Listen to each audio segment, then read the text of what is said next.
বন্যা পরিস্থিতির উন্নতি হলেও কমছে না বানভাসী মানুষের দুর্ভোগ, ফসল হারিয়ে দিশেহারা কৃষক। সিলেটে ছাত্রলীগ নেতা খুনের পর থমথমে বিয়ানীবাজার, জট খোলেনি হত্যা মামলার। সুয়ারেজের পানি আর খানাখন্দে ভরা রাজধানীর খিলক্ষেতের রাস্তা, ছড়াচ্ছে মশাবাহিত রোগ।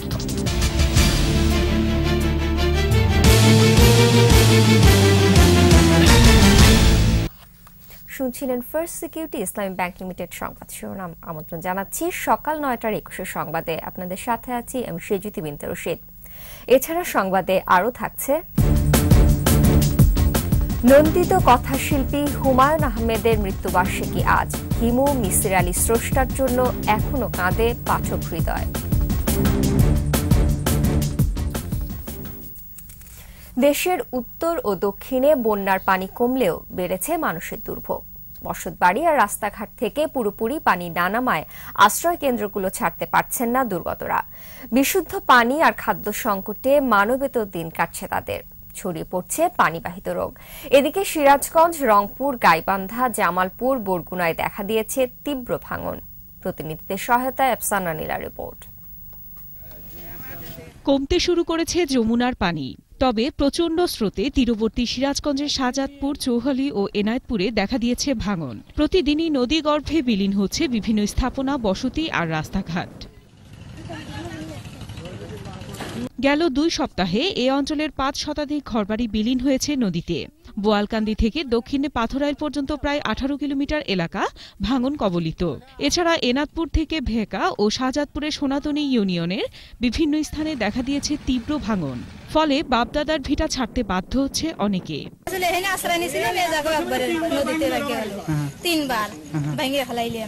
শুধু তাই নয়, এসব এলাকায় চলছে বিশুদ্ধ পানি, খাবার আর ত্রাণের জন্য হাহাকার। এদিকে বরগুনার পায়রা, বিষখালী ও বলেশ্বর নদীর ভাঙন তীব্র আকার ধারণ করেছে। ক্ষতিগ্রস্ত বাঁধ ঝুঁকিপূর্ণ হওয়ায় জোয়ারের পানিতে বসতবাড়ি, গাছপালা ও ফসলি জমি বিলীন হবার আতঙ্কে রয়েছে জেলার লাখো মানুষ। আমার ঘর সব তলাই গেছে, যাবো কই? আমাকে জায়গা নাই, ঘর জায়গায় তাই এখানে বেরি ব্যাস না হলে ভাঙতে ভাঙতে ভাঙে যায়, মানুষজন লইয়ে কোথায় যাইবে? খুব বিপদ। এদিকে কুশিয়ারা নদীর পানি মৌলভীবাজারের শেরপুর এবং সিলেটের শেওলার বিপদসীমার ওপর দিয়ে প্রবাহিত হচ্ছে। হাওরের পানি কুশিয়ারায় নামতে না পারায় 2 জেলার 5 উপজেলার বন্যা পরিস্থিতি অপরিবর্তিত রয়েছে। দুর্ভোগ পোহাচ্ছে পানিবন্দী 3 লাখেরও বেশি মানুষ। বন্যা নিয়ন্ত্রণে বিল ও নদী খননের দাবি অঞ্চলবাসীর। আফসানা নীলা, 21 টেলিভিশন। ছাত্রলীগ কর্মী লিটু হত্যার ঘটনায় থমথমে সিলেটের বিয়ানীবাজার। ঘটনার পর থেকে নিরাপত্তা জোরদার করা হয়েছে বিয়ানীবাজার সরকারি কলেজ ও আশপাশের এলাকায়। এখনো হত্যার কারণ সম্পর্কে কিছু জানায়নি পুলিশ। লিটুর বাবা বলছেন হত্যাকাণ্ডটি পরিকল্পিত।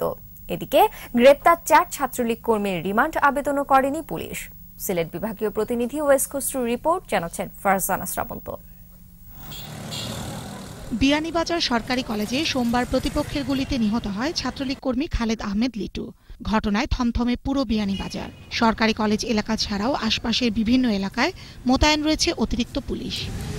এ ঘটনায় 7 জনের নাম উল্লেখ করে 12 জনের বিরুদ্ধে মামলা দায়ের করা হয়েছে। এর মধ্যে গ্রেফতার করা হয় ছাত্রলীগের 4 কর্মীকে। তবে তাদের রিমান্ড আবেদন করেনি পুলিশ। হত্যার কারণ জানাতেও অপারগ তারা। রহস্যের একদম দ্বার প্রান্তে প্রায়। আমরা বিশ্বাস করি একদম অচিরেই আমরা এর মূল রহস্য, একদম পৌনঃপুনিক রহস্য উদ্ঘাটন করতে সক্ষম হব। যেহেতু বিষয়টি তদন্তাধীন, সেহেতু সবকিছু ওপেন করা যাচ্ছে না। তবে মামলার বাদী লিটুর বাবা খলিল উদ্দিন জানান, লিটুকে পরিকল্পিতভাবে হত্যা করা হয়েছে। আমার বাচ্চার বিচার চাই রে বাবা, আর কিছু চাই না।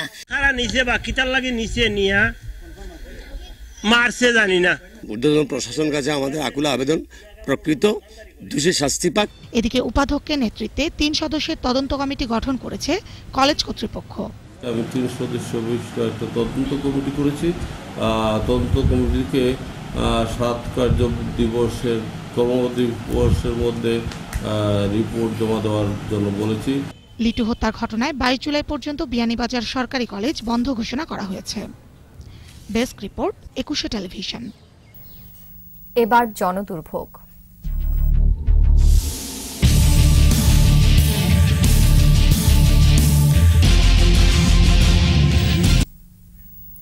বৃষ্টিতে জলজট আর শুষ্ক মৌসুমে সুয়ারেসের পানি কাঁদায় ভরা।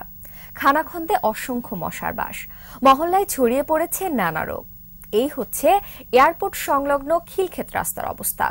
পথচলতি নাস্তানাবুদ মানুষের কষ্টে চিত্র তুলে ধরেছেন অখিল পোদ্দার, ছবি তুলেছেন মনিরুল ইসলাম।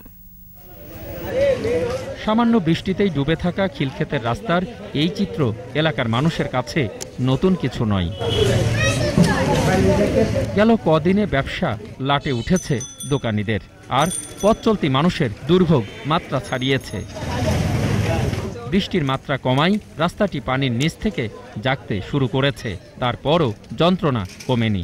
বেড়েছে জ্যাম, রাস্তা জুড়ে অসংখ্য খানাখন্দ।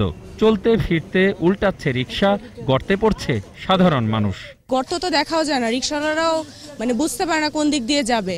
10 টাকার ভাড়ায় 50 টাকা দিয়ে রিক্সা দিয়ে যাইতে হয়, আবার রিক্সা দিয়ে গেলে যে গর্ত রয়েছে রিক্সা পুরিয়া জায়গা। 3-4 মাস যাবত এরকম অবস্থা, বাচ্চা কাচ্চার স্কুলেও যাওয়া যায় না, যে কোনো সময় রিক্সা পড়েও যায়। আজকে প্রায় 1.5 মাস ধরে পানির নিচে ছিল, এখানকার ব্যবসা বাণিজ্য একদম স্থবির হয়ে গেছে। রাস্তার কিছু অংশের পানি সরে যাওয়ায় জমে আছে দুর্গন্ধযুক্ত কাদার স্তূপ, তাতে বংশ বৃদ্ধি করছে মশা মাছি। বিষয়টি নিয়ে বহুবার অভিযোগ করেছে Ichhapura, Dumni, lake city, Concord আর খিলক্ষেতের মানুষ। পরীক্ষা চলছিল, পরীক্ষাও বন্ধ দিয়েছে শুধু বাচ্চাদের দিকে দেখে আর কি। ঢাকা সিটি উত্তর কর্পোরেশনের সবথেকে ইম্পর্টেন্ট একটা এলাকা, সেই এলাকায় যদি এই অবস্থা হয় তাহলে আর বাকি এলাকার কথা কি বলবো। এই সব জায়গা থেকে কিন্তু মশার উপদ্রব, এখানে নাই কোনো ড্রেনেজ সিস্টেমের ভালো ব্যবস্থা। আজকে এই পর্যন্ত থাকলে হয়তো এই পানিগুলো যদি ঠিকমতো নিষ্কাশন হতো, এই এলাকাটা এই অন্তত চিকনগুনিয়ার প্রকোপ থেকে রক্ষা পেত। দিনকে দিন অবস্থা আরো খারাপ হচ্ছে, রোজ মানুষ অ্যাক্সিডেন্ট করতেছে। ঘটনার জন্য দুঃখ প্রকাশ করে রাস্তা সংস্কারের প্রতিশ্রুতি দিলেন কাউন্সিলর। 26 কোটি টাকার একটা বাজেট দিয়েছেন আমাদের। এটা কোরবানির ঈদের আগেই আমাদের ধরার কথা, কারণ যেহেতু রাস্তায় প্রচুর পানি, এই কয়েকটা দিন একটু কষ্ট হবে, এই জন্য আমি বারবার ক্ষমা চাচ্ছি তাদের কাছে। ড্রেন নির্মাণ সহ পরিকল্পিতভাবে রাস্তাটি চওড়া করার দাবি ভুক্তভোগীদের। বৃষ্টিতে পানিতে ছিল থই থই খিলক্ষেতের একমাত্র রাস্তাটি, আর পানি সরার পর মাসের পর মাস থাকে কাদায় ভরপুর। প্রিয় দর্শক, আপনার চারপাশে নানা সমস্যা আর ভোগান্তির চিত্র তুলে ধরবে 21 টেলিভিশন। এসব তথ্য জানাতে ফোন করুন, এই নম্বরে পৌঁছে যাব আমি অখিল পোদ্দার। আর 21 টেলিভিশনের ক্যামেরা আপনাদের দুর্ভোগ দুর্দশায় সবসময় পাশে আছে 21 টেলিভিশন। বাংলা সাহিত্যের বহুমাত্রিক লেখক, নাট্যকার, চলচ্চিত্রকার ও নন্দিত কথা সাহিত্যিক হুমায়ুন আহমেদের ৫ম মৃত্যুবার্ষিকী আজ। কোলন ক্যান্সারে আক্রান্ত হয়ে 2012 সালের এই দিনে নিউ ইয়র্কের বেলভিউ হাসপাতালে মৃত্যুবরণ করেন তিনি। শিল্পমান বিচারে তার সাহিত্য অনবদ্য, না ভোলার মতো পাঠক হৃদয়ে দাগ ফেলে যায়।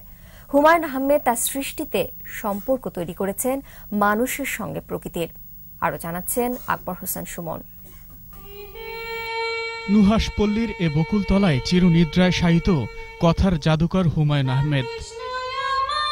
নগরে বাস, অথচ যান্ত্রিকতা যাকে স্পর্শ করেনি, এমনই এক চরিত্র হিমু, যে চরিত্রে নিজেদের কল্পনা করতে আজও ভালোবাসে পাঠকরা। এমন সব প্রিয় চরিত্রের স্রষ্টা হুমায়ুন আহমেদ। বৃষ্টিবিলাসী হুমায়ুন চলে যান শাওনের এক জলভরা দিনে, অগুন্তি পাঠক আর ভক্তকুলকে শোকের জলে ভাসিয়ে।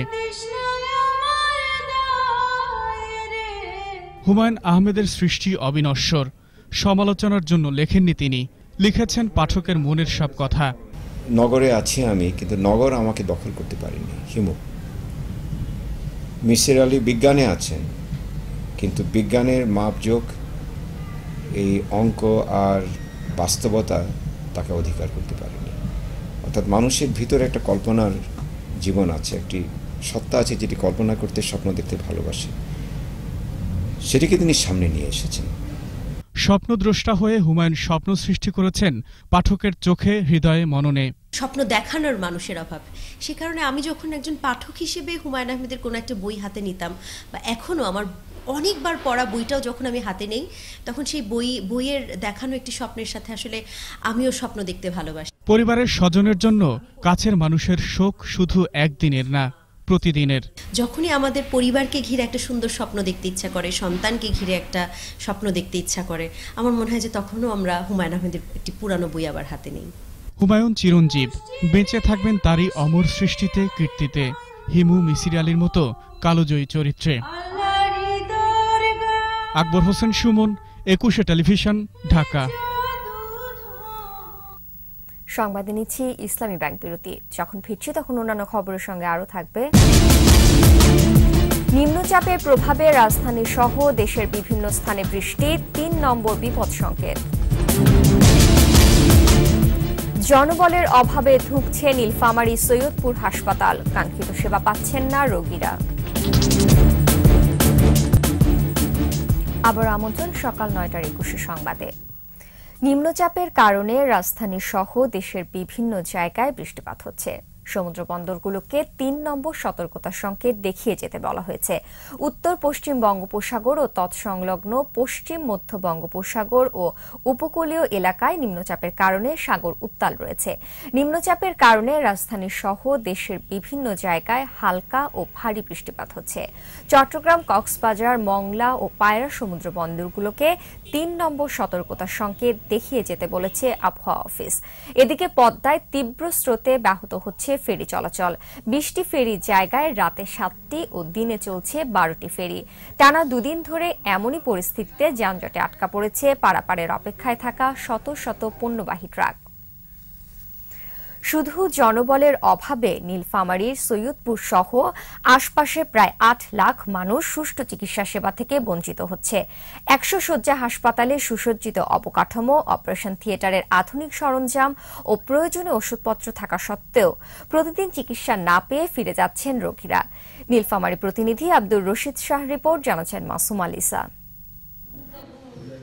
100 শয্যার এই হাসপাতালে যে জনবল, তাতে 50 শয্যার হাসপাতাল চালানোই সম্ভব নয়। বিভিন্ন বিভাগে বিশেষজ্ঞ না থাকায় প্রতিদিন শত শত রোগী চিকিৎসা না পেয়ে ফিরে যাচ্ছেন। এছাড়া অন্যান্য অনেক পদেও অপ্রতুল জনবল। প্রায় 2 বছর হলো সৈয়দপুর 50 শয্যা হাসপাতাল 100 শয্যায় উন্নীত হয়েছে। এরই মধ্যে তৈরি হয়েছে নতুন অবকাঠামো, আছে চিকিৎসার আধুনিক সরঞ্জাম সহ পর্যাপ্ত ওষুধপত্র, কিন্তু দীর্ঘদিন ব্যবহারের অভাবে সব নষ্ট হবার জোগাড়। রোগীদের অভিযোগ, হাসপাতালে এসে প্রয়োজনীয় চিকিৎসা সেবা পাচ্ছেন না তারা। আর তো ডাক্তাররা অত ভালো করে দেখতেছে না, সিস্টারদেরকে ডাকলেও পাওয়া যায় না, নার্সরাও ঠিকভাবে সেবা দিতে চায় না, ডাক্তারও ঠিক মতো পাওয়া যায় না। রোগী যদি আসে পা ভাঙ্গা, হাত ভাঙ্গা, তো সঙ্গে সঙ্গে রংপুর পাঠানো হয়। ঘুরে যাচ্ছে, যে পরিমাণ ডাক্তার দরকার সে পরিমাণ ডাক্তার নাই। হাসপাতাল কর্তৃপক্ষ বলছেন, অল্প জনবল নিয়ে প্রতিদিন রোগীর চিকিৎসা সেবা দিতে হিমশিম অবস্থা। আমাদের জনবল এতই কম, doctor, sister, ward boy, sweeper পর্যন্ত আমাদের ওয়ার্ডে নাই। রোগীর সংখ্যা বেড়ে গেছে কিন্তু আমাদের জনবল বাড়ে নাই। আর যে পরিমাণ ডক্টর থাকা দরকার ছিল সেটা তো নেই, 50% সে তুলনায় ডক্টর সংকট। বিভিন্ন ধাপ পর্যায়ে অতিক্রম করে আমাদের 100 শয্যার যে জনবলের যে কাঠামোটা, এই কাঠামোটা আমাদের জনবসর মন্ত্রণালয় পর্যন্ত গিয়ে পৌঁছেছে। জেলার সিভিল সার্জন জনবলের অভাব স্বীকার করে বলেছেন, শূন্য পদ পূরণের চেষ্টা চলছে। জনগণ মিনিমাম স্বাস্থ্য সেবা থেকে যাতে বঞ্চিত না হয়, এই ব্যাপারে আমরা সবাই সচেষ্ট আছি এবং কাজ করে যাচ্ছে। সৈয়দপুর 100 শয্যার এই হাসপাতালে 29 জন নিয়মিত চিকিৎসক থাকার কথা থাকলেও বর্তমানে কাজ করছেন মাত্র 5 জন। Desk report, 21 television. সংবাদে আবারও নিচ্ছি ইসলামী ব্যাংক বিরতি। যখন ফিরছি তখন অন্যান্য খবরের সঙ্গে আরো থাকবে। সন্ত্রাসের ধোঁয়া তুলে ইরানের বিরুদ্ধে যুক্তরাষ্ট্রের নিষেধাজ্ঞা, আওতায় পড়বে 18 ব্যক্তি ও প্রতিষ্ঠান। শ্বাসরুদ্ধকর ম্যাচে দক্ষিণ আফ্রিকাকে 2 উইকেটে হারিয়ে নারী বিশ্বকাপের ফাইনালে ইংলিশরা। আবারও স্বাগত সকাল 9:21 সংবাদে। আন্তর্জাতিক সংবাদ।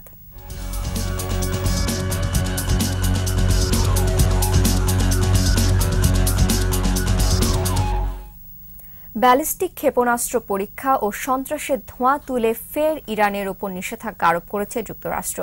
ইরানের ক্ষেপণাস্ত্র কর্মসূচি এবং মধ্যপ্রাচ্যে দেশটির তৎপরতা সমর্থনকারী 18টি প্রতিষ্ঠান ও ব্যক্তি এই নতুন নিষেধাজ্ঞার আওতায় পড়বে বলে বিবৃতিতে জানিয়েছে মার্কিন পররাষ্ট্র বিভাগ।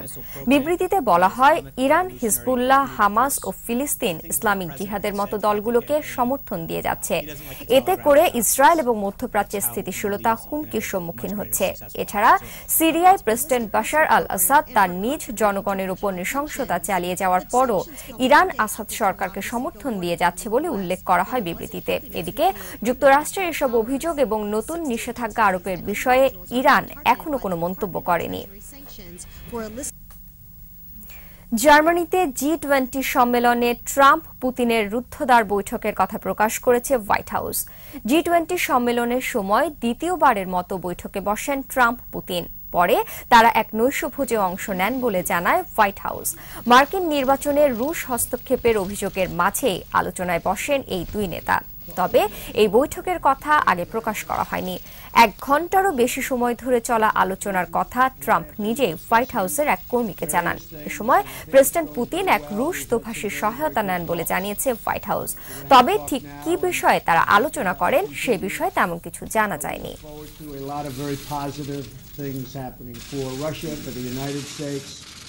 And for everybody concerned, and it's an honor to be with you. Thank you. Thank you. Thank you, sir. সালাফিপন্থী ইসলামিক বিষয়ক বক্তা জাকির নায়েকের পাসপোর্ট বাতিল করেছে ভারত। ভারতের জাতীয় তদন্ত সংস্থার সামনে হাজির হতে ব্যর্থ হওয়ায় এই পদক্ষেপ নিল দেশটি। জাকির নায়েকের বিরুদ্ধে সন্ত্রাসী কর্মকাণ্ডে অর্থায়নের অভিযোগ তোলে ভারতীয় জাতীয় তদন্ত সংস্থা NIA। পরে গেল বছরের নভেম্বরে জাকির নায়েকের বিরুদ্ধে মামলা করে সংস্থাটি।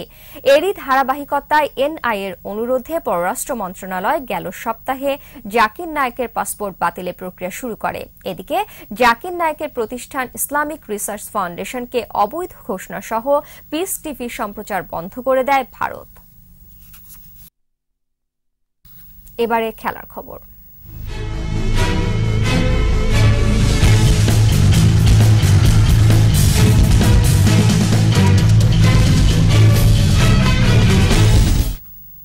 আইসিসি নারী বিশ্বকাপ ক্রিকেটের প্রথম সেমিফাইনালে দক্ষিণ আফ্রিকাকে 2 উইকেটে হারিয়ে ফাইনালে উঠল ইংল্যান্ড নারী ক্রিকেট দল। ব্রিস্টলে প্রথম টস জিতে ব্যাট করতে নেমে 6 উইকেটে 218 রান সংগ্রহ করে দক্ষিণ আফ্রিকা। দলের হয়ে সর্বোচ্চ 76 রানে অপরাজিত থাকেন ডু পেরেজ, আর 66 রান করেন ওপেনার লরা। দলপতি ভ্যান নিকার্কের ব্যাট থেকে আসে 27 রান। 219 রানের টার্গেটে ব্যাট করতে নেমে 2 উইকেট হাতে রেখে জয় তুলে নেয় ইংলিশরা। দলের পক্ষে সর্বোচ্চ 54 রান আসে সারা টেইলরের কাছ থেকে। এছাড়া হিথেন নাইট ও ফ্রা উইলসনও করেন 30 রান করে। দক্ষিণ আফ্রিকার হয়ে সুনীল উইস ও আয়াবঙ্গা খাকা পেয়েছেন 2টি করে উইকেট।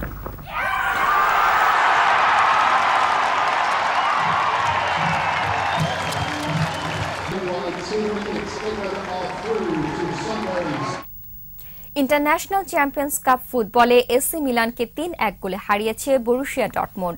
শীর্ষে ওঠার লড়াইয়ে ম্যাচের প্রথমেই নিজের আধিপত্য ধরে রেখে খেলতে থাকে বরুশিয়া। 16 মিনিটে দলের হয়ে প্রথম গোলটি করেন মিডফিল্ডার নুরি সাহিন। এর 4 মিনিট পরেই গোল করে ব্যবধান বাড়ান ফরওয়ার্ড পিয়ের ইমেরিক। 24 মিনিটে মিলানের হয়ে গোল করে 2-1 ব্যবধান কমান কলম্বিয়ান ফরওয়ার্ড কার্লোস পাকা। দ্বিতীয়ার্ধে আবারও এগিয়ে যায় জার্মান ক্লাব বরুশিয়া। 65 মিনিটে পিয়ের ইমেরিক নিজের দ্বিতীয় গোলটি করলে 3-1 ব্যবধানে জয় নিয়ে মাঠ ছাড়ে Borussia Dortmund. Ojo a Carlos Vaca, que ha robado ahí en una zona peligrosa, busca el disparo y el gol. Gol, gol, gol, gol, gol, gol de Carlos Vaca, marcado el colombiano. শেষ করছি সকাল 9টার 21 সংবাদ। তবে যাবার আগে first security ইসলামী bank limited সংবাদ শিরোনামগুলো জানাবো আরো একবার। বন্যা পরিস্থিতির উন্নতি হলেও কমছে না বানভাসী মানুষের দুর্ভোগ, ফসল হারিয়ে দিশেহারা কৃষক। সিলেটে ছাত্রলীগ নেতা খুনের পর থমথমে বিয়ানীবাজার, জট খোলেনি হত্যা মামলার। সুয়ারেজের পানি আর খানাখন্দে ভরা রাজধানীর খিলক্ষেতের রাস্তা, ছড়াচ্ছে মশাবাহিত রোগ। দর্শক, সর্বশেষ খবর জানতে ডায়াল করুন 202 নম্বরে, আর ভিজিট করুন 21-tv.com ওয়েবসাইটে। এছাড়া ফেসবুকে লগ ইন করতে পারেন facebook.com/2124 অনলাইনে। পরবর্তী সংবাদ বেলা 11টায় দেখার আমন্ত্রণ রইল। ধন্যবাদ।